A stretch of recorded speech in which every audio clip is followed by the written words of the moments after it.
The medieval way of life known as feudalism was based on the ownership of land, and feudal social classes reflected how much land people owned. Royalty, like kings and queens, were in the highest class. After them came the noble lords such as dukes and earls.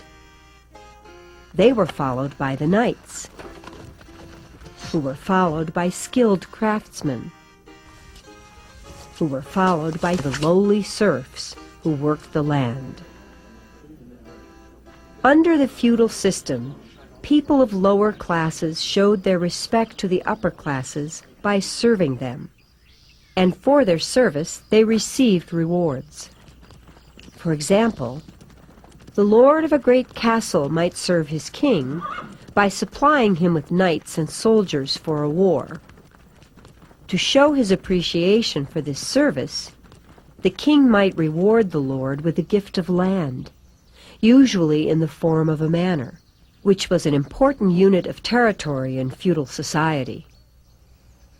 A manor usually came complete with a large house like this one, several farms, and at least one village along with all the serfs who lived in it.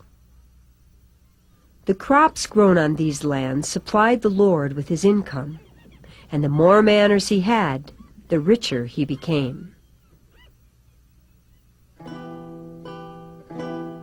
The serfs who belonged to the manors never got rich. They were at the bottom of feudal society because they owned no land. Serfs were not even allowed to move away from a manor without the lord's permission, because his wealth depended on the labor they supplied. The lord rewarded his serfs for the service of their labor by giving them a place to live, a share of the crops they raised, and protection during dangerous times. Because serfs owned no land, they had nothing to pass down from one generation to the next, so their families always remained poor. In their manor villages, they were not even allowed to grind their own grain into flour for bread. Instead, they had to pay to have it ground at the lord's mill. In feudal society, even though serfs produced nearly all the food, did most of the hard labor, and were the largest class of people, they had few rights and almost no opportunity for education. As a result, it was nearly impossible for them to rise above the poverty that ruled their lives.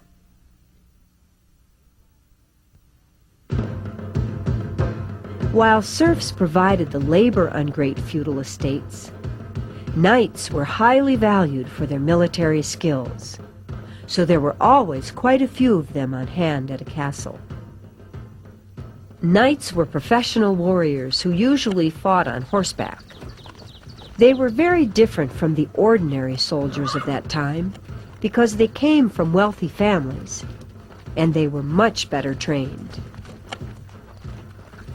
Training for knighthood began at 8 years of age when a boy was sent to a castle to become a page, a student and servant of an experienced knight. His training went on for many years, and it wasn't just in how to fight. It was also in such things as horsemanship, reading, singing, chess, and the art of falconry. Special contests called tournaments were often held so that knights and those learning to be knights could practice the skills they needed for combat.